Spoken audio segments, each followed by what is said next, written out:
कुल तीर्थराज प्रयाग की जय। श्री भक्तवत्सल भगवान की जय।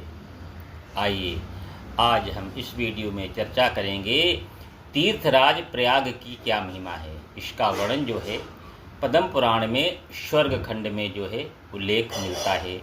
तो आइए हम जो है तीर्थराज प्रयाग की महिमा का वर्णन करते हैं।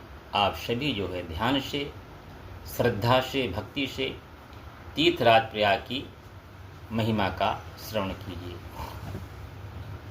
तीर्थराज प्रयाग में ब्रह्मा जी के साथ साक्षात भगवान माधव, माधव कहो, कृष्ण कहो, राम कहो, हरि कहो, एक ही बात है। तो प्रयागराज में ब्रह्मा जी के साथ साक्षात भगवान माधव जो है विराजमान रहते हैं। गंगा जो है सब तीर्थों के साथ प्रयाग में आई हैं और वहाँ तीनों लोकों में विख्यात तथा संपूर्ण जगत को पवित्र करने वाली सूर्य नंदिनी यमुना गंगा जी के साथ मिली हैं। गंगा और यमुना के बीच की भूमि पृथ्वी का जघन यानी कट से नीचे का भाग मानी गई हैं और प्रयाग जघन के बीच का उपस्थ भाग है। ऐसी ऋषियों की जो है मान्यता है, ऐसा ऋषि लोग कहते हैं। वहाँ प्रयाग उत्तम प्रतिष्ठानपुर, जिसे अब झूसी कहते हैं, कंबल और अश्वतर नामक नागों का स्थान, भोगवती तीर्थ तथा प्रजापति की वेदी आदि पवित्र स्थान बताए गए हैं। वहाँ यज्ञ और वेद मूर्तिमान होकर रहते हैं। देखिए बड़ी विशेष बात है, वहाँ यज्ञ और वेद जो है मूर्तिमान होकर रहते हैं, साक्षात रहते हैं। प्रयाग से बढ़कर पवित्र तीर्थ तीनों लोकों में नहीं है। प्रयाग जो है अपने प्रभाव के कारण सब तीर्थों से बढ़कर है।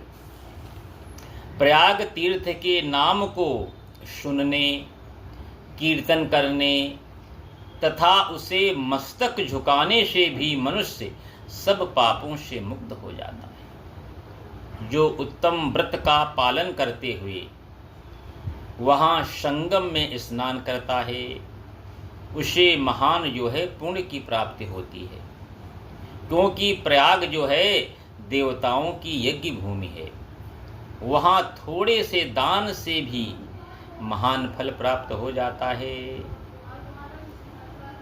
प्रयाग में 60,000, प्रयाग में 60,000 नहीं, माफ़ी चाहूँगा, प्रयाग में 60 करोड़ और 10,000 तीर्थों का निवास बताया गया है। देखिए दोबारा मैं कह रहा हूँ, प्रयाग में 60 करोड़ और 10,000 तीर्थों का निवास बताया गया है। चारों विद्याओं के अध्ययन से जो पुण्य प्राप्त होता है तथा सत्यवादी पुरुषों को जिस पुण्य की प्राप्ति होती है, वो वहाँ गंगा यमुना संगम में स्नान करने से सहज ही प्राप्त हो जाता है। अहो भाग्य! प्रयाग में भोगवती नामक उत्तम बावली है, जो वासुकी नाग का उत्तम स्थान माना गया है। जो वहाँ स्नान करता है उसे अश्वमेघ यज्ञ का फल प्राप्त होता है। वहाँ हंस प्रपतन तथा दशाश्वमेघ नामक तीर्थ हैं। गंगा में कहीं भी स्नान करने पर कुरुक्षेत्र में स्नान करने के समान पुण्य होता है। गंगा जी का जल जो है सारे पापों को उसी प्रकार भस्म कर देता है जैसे आग जो है रुई के ढेर को जलाकर भस्म कर देती है। सतयुग में सभी तीर्थ, त्रेता में पुष्कर, द्वापर में कुरुक्षेत्र तथा कलयुग में जो है गंगा ही सबसे पवित्र तीर्थ मानी गई हैं।